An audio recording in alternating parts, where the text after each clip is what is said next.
हमें दुख कौन देता है। एक बार महात्मा बुद्ध किसी गांव में प्रवचन दे रहे थे। वे अपनी बात को समाप्त करते हुए बोले, मानव के दुख का कारण है स्वयं को किसी से बांधना। जहां भी मोह होता है, बंधन होता है, वहां दुख स्वयं ही उत्पन्न हो जाता है। अपने बंधनों को जानें और उनसे बाहर निकलने का प्रयास करें। इसके बाद उन्होंने सभी लोगों को आशीर्वाद दिया और फिर अपने आश्रम को लौट गए। अगले दिन उनसे एक व्यक्ति मिलने आया। वह बुद्ध को दंडवत करता हुआ बोला, महात्मन, मैंने कल आपका उपदेश सुना। आपकी बातें मेरे हृदय में उतर गई हैं। मैंने अपने बंधनों को तोड़ दिया है, सारी मोह माया का त्याग कर दिया है। अब मैं आपकी शरण में आना चाहता हूँ। उस व्यक्ति की बातें सुनकर बुद्ध मुस्कुराए और धीरे से बोले, मुझे विस्तार से बताओ वत्स, तुमने कौन कौन से बंधन तोड़े और किसका मोह त्याग दिया है। वह व्यक्ति बोला, मेरे घर पर मेरे बूढ़े माता पिता और पत्नी है। मेरा एक छोटा बच्चा भी है।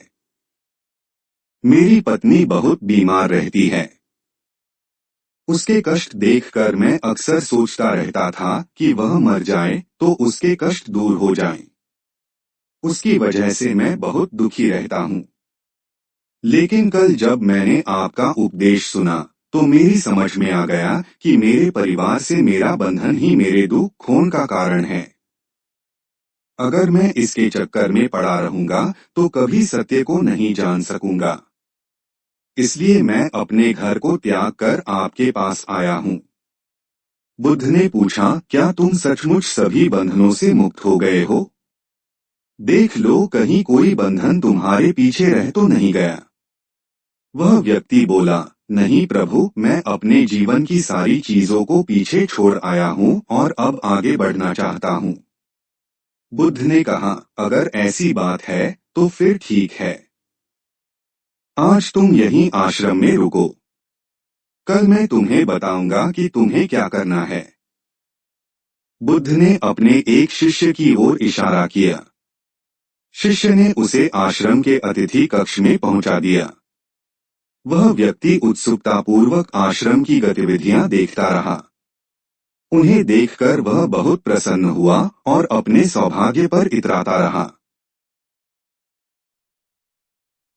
अगले दिन बुद्ध ने उस व्यक्ति को एक कार्य सौंपते हुए कहा, तुम्हें पूर्व की दिशा में जाना है।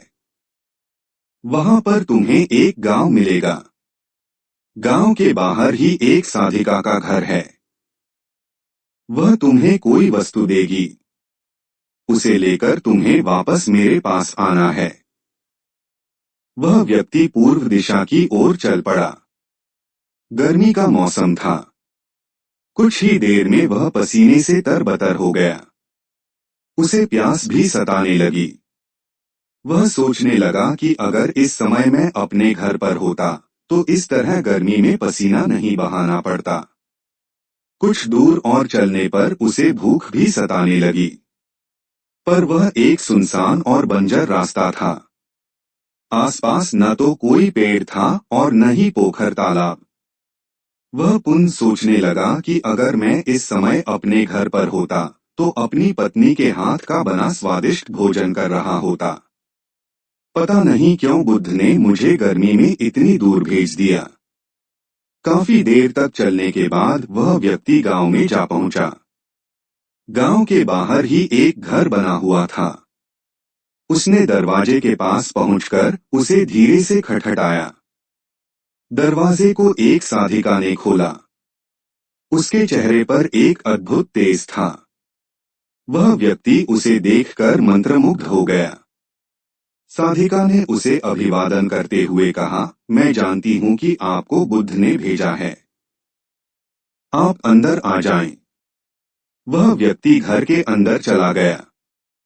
साधिका के कहने पर उसने पानी से हाथ मुंह धोया और एक चटाई पर बैठ गया।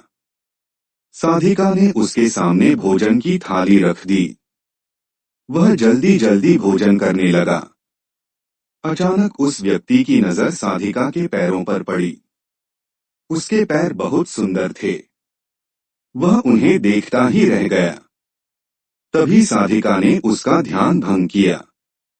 वह बोली, जिस व्यक्ति को बुद्ध के चरणों में स्थान मिल जाता है, फिर उसे किसी अन्य के चरणों की आवश्यकता नहीं पड़ती। साधिका की बात सुनकर वह व्यक्ति लज्जित हो गया और नजरें नीची करके चुपचाप भोजन करने लगा। भोजन करने के बाद साधिका ने कहा, आप बहुत दूर से आए हैं, थक गए होंगे। यहीं चटाई पर लेट जाएं, मैं पंखा कर दूंगी। वह व्यक्ति बहुत थका हुआ था। वह चटाई पर लेट गया और अपनी आंखें बंद कर लीं। साधिका उसे पंखा करने लगी, पर लेटने के बाद भी उस व्यक्ति को चैन नहीं आया। उसने धीरे से अपनी पलकों को खोला और चोर नजरों से साधिका को देखने लगा। वह सोचने लगा, यह स्त्री कितनी सुंदर है, इसकी वाणी कितनी मोहक है। अगर यह मेरी पत्नी होती तो मेरा जीवन स्वर्ग बन जाता। साधिका इसके मन की बात समझ गई। वह बोली, शरीर में कुछ नहीं रखा है, यह केवल मांस, मज्जा और अस्थियों का जोड़ है। जो व्यक्ति इसके आकर्षण से मुक्त हो जाता है, वही सत्य को प्राप्त कर पाता है। यह सुनकर वह व्यक्ति घबरा गया। वह चटाई से उठ बैठा और बोला, अब मुझे बुद्ध के पास जाना चाहिए। कृपया आप मुझे वह सामान दे दें जिसके लिए बुद्ध ने कहा था। साधिका ने मुस्कुराकर जवाब दिया, बुद्ध ने आपको जिस कार्य के लिए भेजा था वह पूर्ण हो चुका है। साधिका की यह बात उस व्यक्ति को समझ में नहीं आई। वह दरवाजे की ओर बढ़ चला। दरवाजे के पास पहुंचकर वह एक क्षण के लिए रुका और पलटकर बोला, क्या आप अंतर्यामी हैं? आपने मेरे मन की बातें कैसे समझ ली? वह स्त्री मुस्कुराते हुए बोली, बुद्ध की कृपा से मैं मोह माया से ऊपर उठ चुकी हूँ, इसलिए भावनाओं से निर्लिप्त हूँ और किसी के चेहरे को देखकर उसके मन में उठने वाले विचारों को समझ लेती हूँ। उसकी बातें सुनकर वह व्यक्ति एक बार पुनः लज्जित हुआ और सोचने लगा कि जिस स्त्री ने सच्चे मन से मेरा सत्कार किया, मैं उसके बारे में क्या क्या सोचता रहा। उसके बाद वह बुद्ध के आश्रम की ओर लौट पड़ा। आश्रम में पहुंचकर वह व्यक्ति बुद्ध के चरणों में गिर पड़ा और बोला, महात्मन, मुझे क्षमा कर दें, मैं बड़ा पापी हूँ।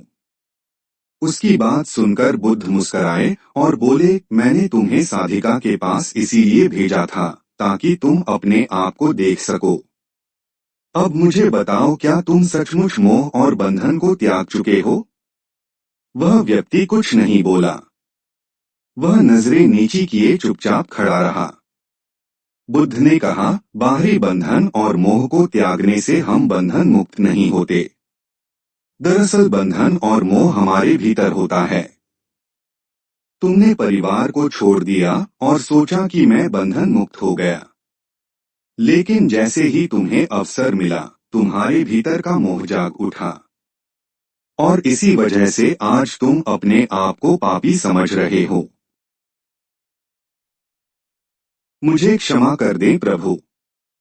उस व्यक्ति ने अपने हाथ जोड़ दिए।